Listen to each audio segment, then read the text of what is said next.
bienvenue à cette 6e édition du Forum régional de l'infirmière libérale en PACA. Alors, est-ce que vous allez bien ce matin? Oui? Qui était là l'année dernière? Ah ben voilà, vous avez bien fait de venir.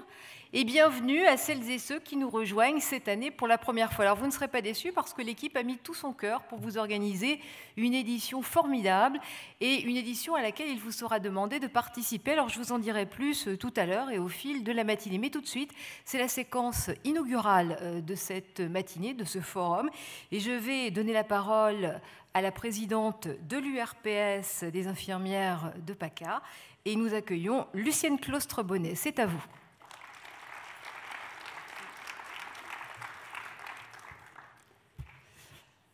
Bienvenue au 6e Forum de l'infirmière libérale et bienvenue à Marseille. Je remercie d'abord tous les administrateurs qui ont œuvré à l'organisation de ce forum, ainsi que nos partenaires pour leur présence dans nos stands, sans oublier la Sud Compagnie, travailleuse de l'ombre, pour sa logistique impeccable. Ce forum s'ouvre sur notre avenir, sur l'avenir de notre profession. Cet avenir sera ce que nous en ferons. Faisons ensemble une revue de ce qui est écrit sur nous, les infirmières. L'OMS définit les infirmières comme les acteurs clés de la santé sur l'ensemble de la planète. Elles contribuent par leur activité de soins, de prévention, d'éducation, à l'amélioration globale de la santé des individus. Dans un de ses rapports de 2001, concernant la stratégie européenne pour la formation des infirmières et des sages-femmes, l'OMS considère que les infirmières et les sages-femmes constituent le groupe le plus nombreux de professionnels des soins de santé et qu'il est nécessaire de les former pour qu'elles soient en mesure de relever les défis qui découlent de la place importante qu'on leur accorde depuis peu. Et que l'on accorde également à la promotion de la santé, à la prévention des maladies, à l'action locale, au travail aux soins d'équipes pluridisciplinaires, à la fourniture des services sanitaires au plus près des lieux où vivent et travaillent les individus. Et elle donne une définition de nos compétences. Elle dit « Ce sont les aptitudes et la capacité à exercer en toute sécurité et avec efficacité, sans nécessité d'une surveillance directe. » Une autre étude faite en Angleterre entre 2012 et 2015 sur près de 150 000 patients a démontré que remplacer les infirmières par des nouveaux métiers, assistants médicaux ou autres, augmente le risque de mortalité de 3%. Une communication récente, puisqu'elle date du 4 mars 2019, et conjointe entre le Conseil international des infirmières et toujours l'OMS, s'inquiète de constater que 30% des nouvelles diplômées n'exerceront plus ce métier à 5 ans. En cause, les mauvaises conditions de travail, les rémunérations, le manque de respect, l'absence de perspective de carrière et de perfectionnement professionnel. Un autre de leurs constats est le départ d'experts ayant des décennies d'expérience. Alors, les différentes lois de santé mettent le médecin au centre des soins. Oui, c'est bien. Le médecin a l'autorisation de prescrire. Et sans le pharmacien qui délivre le médicament, sans le kinésithérapeute qui rééduque le patient, sans la sage-femme qui s'occupe de la grossesse et après de la maman et du bébé, sans l'infirmière qui fait les soins, qui est à l'écoute, qui accompagne l'homme, quelle serait la politique de santé? Quelle serait la réponse en besoin en soins? Chacune de nos professions a sa place et surtout sa valeur, ses compétences, ses spécificités. L'infirmière se rend quotidiennement au domicile. Elle connaît le système.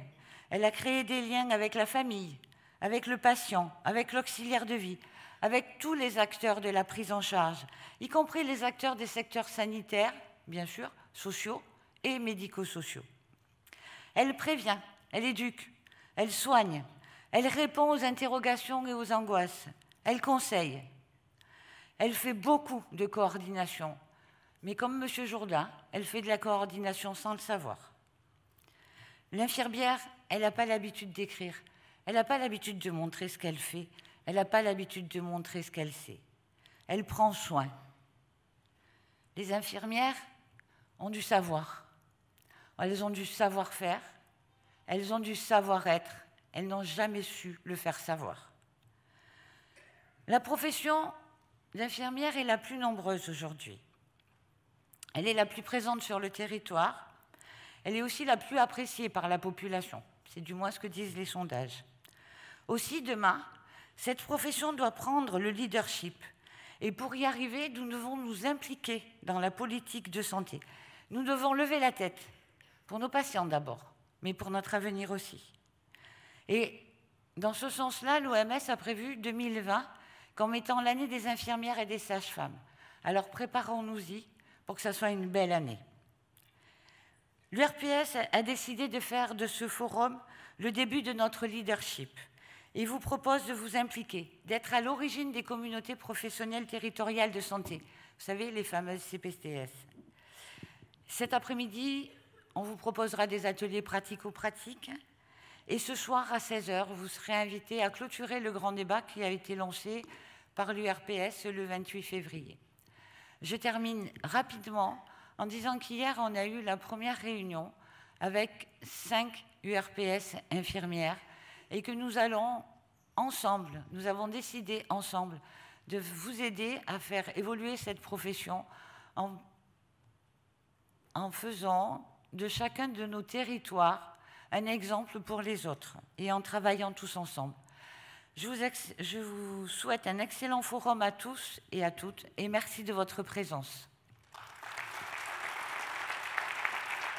Merci beaucoup, Madame la Présidente. Alors, l'infirmière libérale est aussi un acteur dans la cité. C'est pourquoi je vous prie d'accueillir Patrick Padovani, qui représente aujourd'hui le maire de Marseille, Patrick Padovani, qui est maire adjoint à la mairie de Marseille.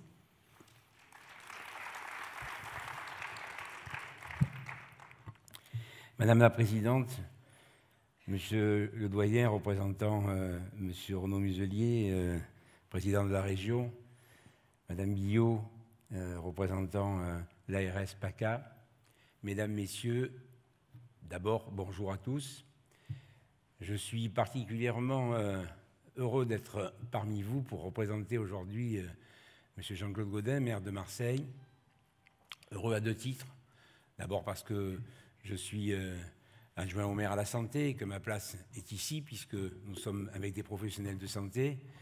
Et deuxièmement parce que, en tant que professionnel de santé moi-même, pour ayant exercé pendant plus de 37 ans la médecine générale, je suis très concerné par l'approche qui est la vôtre et par les missions qui sont les vôtres aujourd'hui.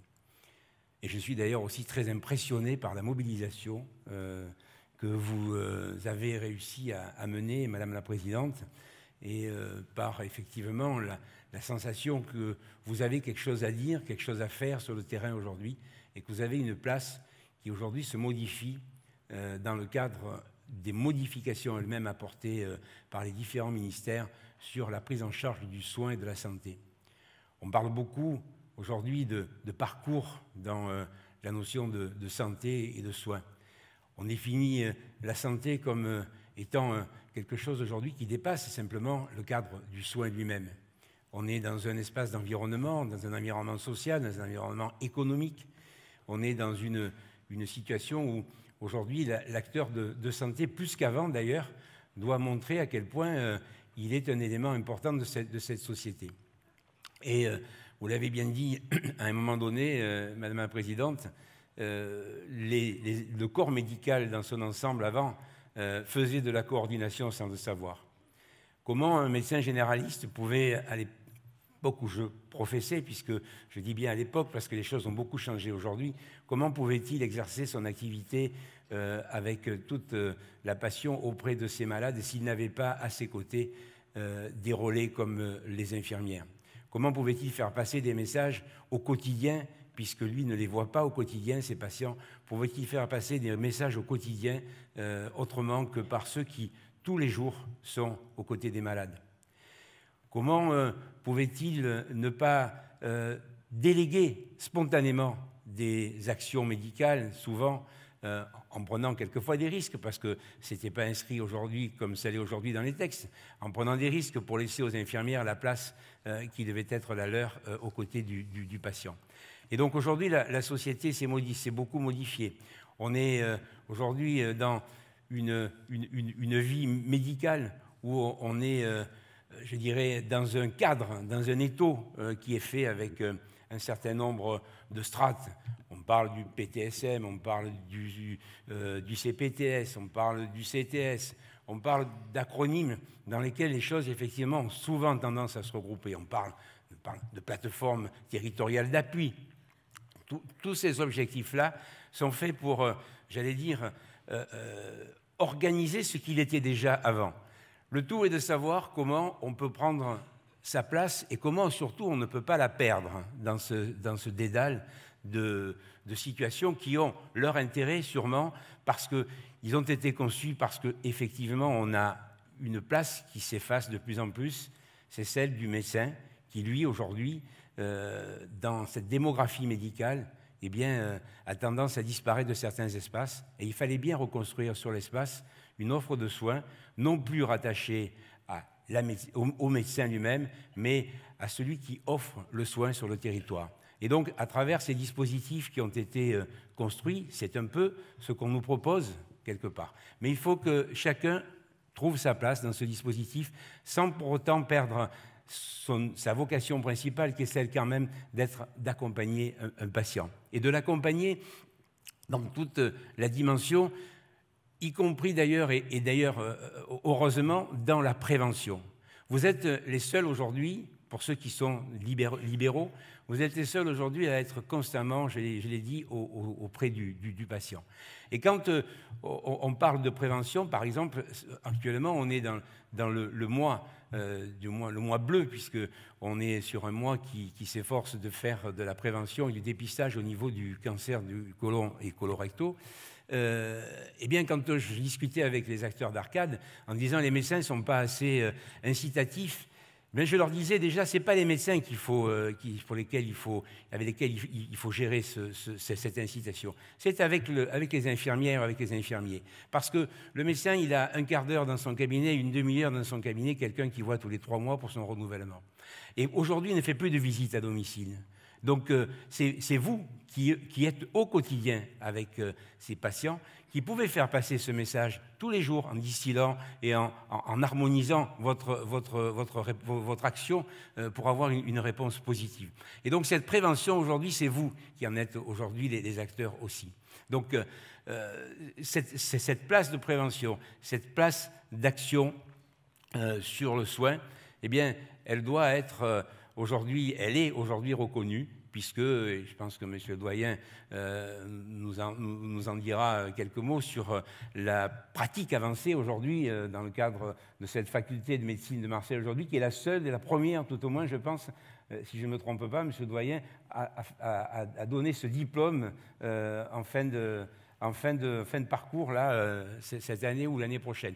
Donc, ces dispositifs-là, eh bien, ils sont aujourd'hui la preuve d'un changement, ils sont aujourd'hui la preuve que la profession avance, mais il ne faut pas qu'il soit un objet qui fasse perdre l'essentiel. L'essentiel, c'est ce que vous faites au niveau des malades, que ce soit à l'hôpital, au chevet de leur lit, ou que ce soit dans leur quotidien, dans leur parcours à la fois donc, de santé, à la fois de soins d'abord, de santé ensuite, et aussi dans leur parcours de vie.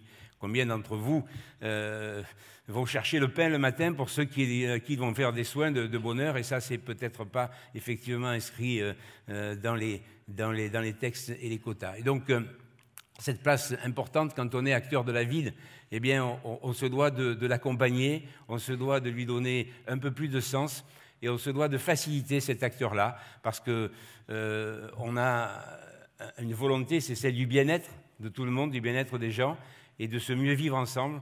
Et vous êtes ces acteurs de ce bien-être dans une cité. Et donc c'est pour ça que quand on est en charge de la santé, et quand on est en charge d'une cité, eh bien, on ne peut que se féliciter d'avoir un corps d'infirmières et un corps médical aussi volontaire et aussi mobilisé que le vôtre. Merci, bonne journée pour le travail que vous allez produire.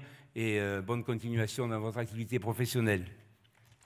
Merci, merci Monsieur le maire adjoint. Alors à présent, je vous demande d'accueillir le docteur Georges Leonetti, qui est non seulement vice-président de la région désormais Sud, Provence-Alpes-Côte d'Azur, mais qui est aussi doyen de la faculté des sciences médicales et paramédicales d'Aix-Marseille Université. Merci beaucoup.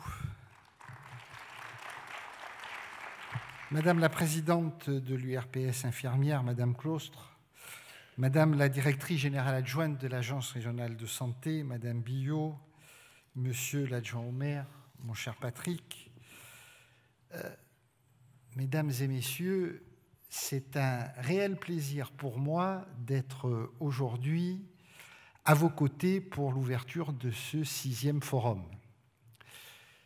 C'est un réel plaisir à un double titre, et au titre finalement des 2 casquettes que je porte, celle de vice-président de la région Sud Provence-Alpes-Côte d'Azur, en charge notamment de l'enseignement supérieur, de la recherche et de la santé, mais aussi en tant que doyen de ce qui était jusqu'il y a quelques jours la faculté de médecine de Marseille et qui est devenue la faculté des sciences médicales et paramédicales.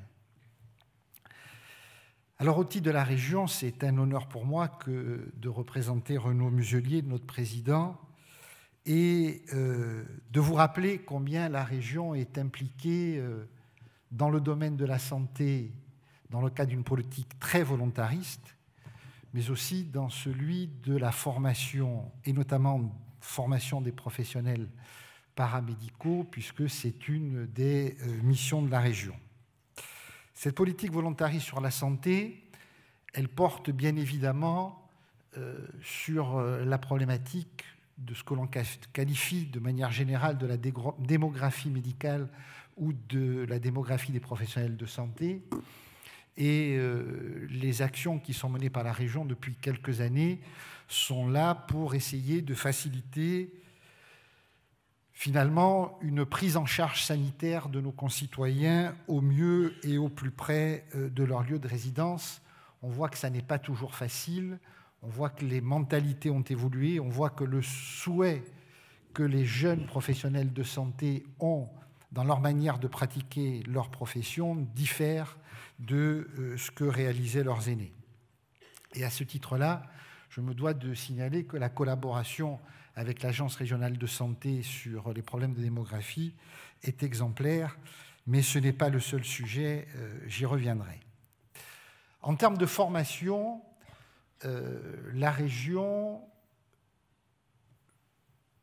couvre, si vous voulez, la formation des professionnels de santé, des infirmières en particulier, puis ce sont près de 7000 infirmiers et infirmières qui sont actuellement formés dans 25 sites de formation sur l'ensemble du territoire régional et que la région consacre par an pour ces formations, pour le fonctionnement de ces IFSI notamment, et pour le soutien à un certain nombre d'étudiantes et d'étudiants dans les IFSI qui sont boursiers, un peu plus de 100 millions d'euros par an dédiés à ces formations.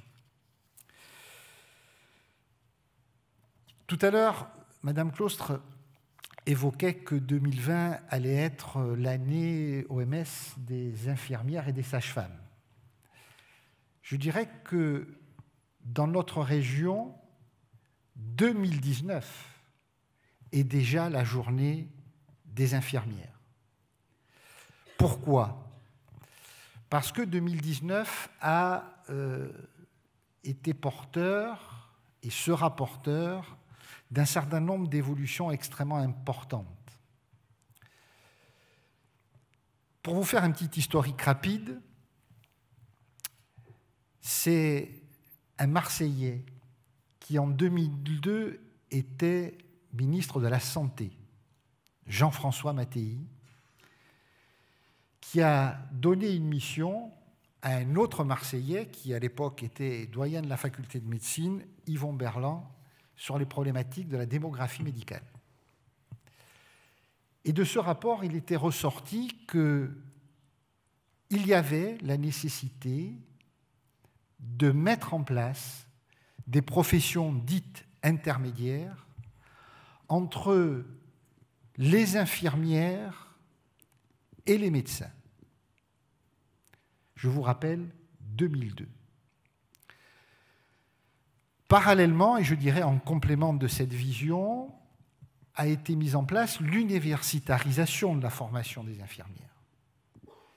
Et notre faculté, la faculté de médecine, notre université, Aix-Marseille Université, a été une des premières en France, en 2012, à délivrer le grade licence aux toutes jeunes infirmières qui sortaient des IFSI. Mais il aura fallu attendre 2018 pour que soit créé le diplôme d'État d'infirmière de pratique avancée. Et comme le disait M. Padovani, même si nous ne sommes pas les seuls en 2019 à pouvoir délivrer les premiers diplômes d'État d'infirmière de pratique avancée, nous avons été parmi les 2 premières universités labellisées par le ministère pour délivrer cette formation. Et donc, au mois de juin, nous aurons la première promotion d'infirmières de pratique avancée qui viendront donc s'inscrire dans la démarche de l'évolution de l'organisation du système de santé, parce que finalement, c'est bien ça que ça porte en son sein. Et si, je vous disais tout à l'heure que la faculté de médecine avait changé de nom et avait évolué, c'est parce que parallèlement, 2019 va voir l'apparition de la création d'un Conseil national des universités en sciences infirmières. Ça veut dire la possibilité, parce que tous les outils sont en place, d'avoir les premières infirmières et les premiers infirmiers nommés dans un grade universitaire. Vous vous doutez bien que l'intégration d'un nouveau corps universitaire, la formation et la préparation des plus volontaires des infirmiers et des infirmières qui souhaitent s'engager dans ce processus universitaire nécessite des cadres, nécessite du soutien, nécessite des organisations. Et on voit bien, et c'est la deuxième collaboration très forte que je citerai aujourd'hui avec l'ARS, c'est que la mise en place de ce DIPA a permis, dans une collaboration entre l'université et l'ARS, d'avoir la création de 6 infirmières hospitalo-universitaires qui accompagnent la mise en place de ce DUIPA et qui finalement préfigurent ce que seront les universitaires infirmières dans les années à venir. Je ne reviens pas, parce que ce n'est pas le sujet, sur le fait que l'universitarisation de la profession infirmière a fait que le concours d'entrée a disparu en grande partie, en tout cas pour les néo-bacheliers, et que 2019 sera l'accès aux IFSI par Parcoursup. Donc vous voyez qu'on est vraiment dans un temps où on a des outils, des éléments qui se mettent en place sur le plan institutionnel pour faire évoluer les choses. Mais je terminerai en disant que faire évoluer les institutions, ce n'est pas forcément faire évoluer les mentalités. Vous l'avez évoqué, Madame Claustre, il y a différentes professions du champ de la santé et parfois les frontières entre les unes et les autres ne sont pas toujours aussi claires et qu'il y a parfois des petites rivalités pour dire ça c'est de ma compétence ou ça ce ne l'est pas. Je crois que pour faire évoluer les mentalités, l'expérience que nous menons à Marseille en ayant créé cette première faculté des sciences médicales et paramédicales, c'est un pari que nous faisons.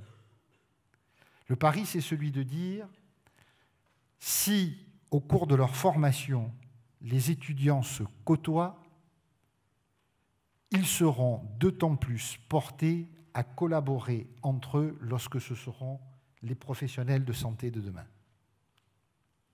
Et on voit bien que cette évolution de la collaboration entre les professionnels de santé, qui est d'ailleurs pour partie l'objet de ce forum au travers des CPTS, cette collaboration des professionnels de santé, c'est la seule manière que l'on aura d'offrir à la population dans les années à venir une couverture sanitaire qui sera certes différente de ce que l'on a connu jusqu'à aujourd'hui, parce que le système que l'on a connu ne pourra pas se reproduire pour un certain nombre de raisons, et qu'en tout cas, il faut penser celui qui viendra dans la complémentarité, dans la concertation et dans le fait que tout le monde a sa place dans un ensemble où l'objectif est la prise en charge du patient et le bien de nos concitoyens. Je vous renouvelle donc tous mes vœux pour cette journée de travail, pour ce forum. Je sais que les travaux que vous allez mener vont vous éclairer et je relève un peu le défi de Madame Claustre pour que notre région continue à être pilote dans bien des domaines par notre collaboration et par la volonté de l'ensemble des acteurs de porter ce leadership. Merci beaucoup. Merci Georges Leonetti. À présent, nous allons terminer cette séquence avec la représentante de l'ARS, Madame Véronique Billot, directrice déléguée des politiques régionales de l'Agence régionale de santé. Merci Madame la Présidente, Monsieur le Doyen, Monsieur l'Adjoint au maire, Mesdames, Messieurs. Je suis très heureuse d'intervenir devant vous. C'est toujours un plaisir de retrouver les infirmières et les infirmiers et de voir une salle si bien remplie, alors que je sais que pour des professionnels libéraux, c'est un choix, un investissement de venir passer ce temps et ça montre le dynamisme de votre profession. Donc, Monsieur Leonetti a souligné qu'effectivement, dès 2019, c'était déjà l'année des infirmiers et vous voyez que dans les réformes qu'il annonce, vous avez un soutien très fort de la ministre des Solidarités et de la Santé, Agnès Buzyn, qui a porté cette réforme des infirmiers de pratique avancée et puis de la ministre de l'Enseignement supérieur, de la Recherche et de l'Innovation, Frédérique Vidal. Et ça n'est qu'une partie de vos métiers qui est illustrée, mais qui montre le développement de ces professions. Dans quel contexte sommes-nous? Nous avons, depuis quelques années, ce qu'on appelle une évolution de l'épidémiologie et une transition épidémiologique qui montre l'importance des maladies chroniques, du vieillissement de la population et une évolution des besoins de soins et des besoins de santé des patients. Dans tous les domaines, les infirmiers ont une place première et toutes les réformes le montrent en ce moment. D'abord, puisque Ma Santé 2022 annonce un impact fort des soins de proximité, le développement des soins de proximité comme une priorité pour nos concitoyens, on voit bien que les infirmiers sont des acteurs de soins de proximité. Ce sont bien souvent les premiers acteurs de soins de proximité aux côtés des médecins généralistes et avec leurs collègues des professions paramédicales. Pour les maladies chroniques, les soins à domicile, le maintien à domicile, le retour rapide à domicile après la chirurgie ambulatoire, les chimiothérapies orales, dans tous les soins, à chaque fois qu'on a de l'hôpital de jour et un retour rapide à domicile, on a besoin des infirmiers. La télémédecine va vous donner aussi une place plus grande. On sait bien que dans un certain nombre de cas, le patient pourra avoir accès à de l'expertise ou à des soins par télémédecine, mais que bien souvent, il aura besoin d'être accompagné par un infirmier. Donc, votre rôle infirmier ne cesse de s'étendre et vous disiez, Madame Claus, que vous n'avez pas toujours su le faire savoir, mais nous le savons et ça se fait savoir de plus en plus que le rôle des infirmiers est déterminant. Et dans ces soins de proximité, les infirmiers de pratique avancée seront un maillon de plus. Alors, je sais bien que c'est minoritaire, puisque même si l'objectif ambitieux est d'avoir 5000 infirmiers d'ici quelques années à l'échelle de la France, ça fera au maximum 400 à 500 dans la région Provence-Alpes-Côte d'Azur. Néanmoins, même si ça reste prioritaire, c'est un signe qui est donné de l'importance du développement de vos pratiques et la reconnaissance de besoin de ces professions intermédiaires. C'est ainsi une frontière qui s'estompe entre les infirmiers et les médecins et on montre la continuité qu'il y a et la nécessaire coopération entre toutes ces professions. Un deuxième axe qui est donné dans les réformes, c'est l'exercice coordonné. Et il n'y a pas d'exercice coordonné sans les infirmiers. Dans les maisons de santé pluriprofessionnelles, dans les centres de santé, dans les communautés professionnelles territoriales de santé, les CPTS, à chaque fois, il y a des infirmiers avec des médecins et d'autres professions paramédicales, voire des sages-femmes, qu'on aurait aussi intérêt à associer. Et les nouveaux modes de rémunération permettent d'avoir des pratiques plus coordonnées. Donc, vous avez aussi des projets article 51, on appelle comme ça, puisque c'était l'article 51 de la LFSS 2018, de la loi de financement de la sécurité sociale, qui a donné la possibilité d'avoir des projets très innovants de pratiques qui dérogent au mode habituel d'organisation et de financement. Et ces projets article 51 montrent le dynamisme des infirmiers aux côtés des médecins, des pharmaciens et des paramédicaux dans leur ensemble, et permettront, puisque c'est seulement, on est en train de les construire ces projets, il n'y a pas encore de réalisation, mais je ne doute pas que dès 2020, il y aura des réalisations majeures qui montreront quel intérêt on a à donner plus de place à vos professions. Et puis un autre axe enfin qui complète les deux premiers, c'est l'organisation territoriale. Donc je citais les CPTS, ces communautés professionnelles territoriales de santé, c'est toute la coordination que vous faites bien souvent, effectivement, soit sans le savoir, soit en le sachant et en prenant toute votre place. Beaucoup d'infirmières de coordination sont reconnues à l'hôpital, elles ne le sont pas encore toujours en ville. Je pense qu'on a intérêt à croiser tous vos savoirs, à tirer parti de cette complémentarité entre des professions hospitalières et des professions de ville. Vous avez eu l'expérience de l'hôpital, puisque pour s'installer en libéral, il faut être passé par l'hôpital. C'est une richesse, on parle du lien ville-hôpital. Vous en avez une expertise particulière. Appuyons-nous sur vous pour renforcer ces liens ville-hôpital. Nous avons beaucoup à apprendre de ce que vous faites, et donc le faire savoir, effectivement, c'est important. Vous avez légitimité pour rassembler aussi des acteurs autour d'une table, et certaines CPTS sont même créées à l'initiative des infirmiers. Donc ne nous y trompons pas, vous êtes des leaders dans beaucoup de secteurs aussi. Et puis, ce qu'on voit émerger maintenant sont des expérimentations dans lesquelles vous allez sur des champs qui ne vous étaient pas dévolus auparavant. Je pense particulièrement à une expérimentation dans les Alpes de Haute-Provence où des infirmiers sont en train de préparer une expérimentation, ça ne se fait pas encore, mais pour prendre une place plus importante dans la permanence des soins ambulatoires. On sait que dans les territoires ruraux, le temps d'accès aux médecins est long, et que le choix entre simplement emmener un patient à l'hôpital ou attendre le médecin est parfois un choix difficile, et que de faire intervenir une infirmière à domicile sous la régulation du SAMU permettrait aussi d'avoir un avis éclairé et de faciliter la prise de décision, d'éviter très certainement des recours aux urgences, de permettre d'attendre le médecin généraliste au besoin, ou simplement de résoudre une situation. Donc il y a des expérimentations qui se font, il y en aura d'autres, et qui permettront d'améliorer notre système de soins, puisque un des enjeux majeurs auxquels nous avons à faire face, c'est d'améliorer l'accès aux soins de proximité et de lutter contre les inégalités de santé. Il y a des inégalités territoriales, des inégalités sociales, et dans tous ces domaines, les infirmiers sont des acteurs majeurs. C'est pourquoi, alors, je tiens particulièrement à remercier Lucienne Claustre, avec qui nous travaillons très bien. Nous avons signé un CEPOM, un contrat pluriannuel d'objectifs et de moyens avec l'URPS, qui permet d'avoir plusieurs axes, dont l'un des axes est le dossier infirmier informatisé et un autre l'interopérabilité. Le troisième sont les expérimentations. Et donc, le numérique est un enjeu majeur. Nous avons une troisième révolution numérique qui arrive. On parle d'intelligence artificielle et de robotisation, mais parlons déjà de la transmission de données, du partage des données. Le dossier médical partagé, ça y est, se déploie, et le numérique doit vous permettre une meilleure coordination et de donner tout votre potentiel, et sera aussi un outil pour faire savoir tout ce que vous faites dans vos pratiques. Voilà.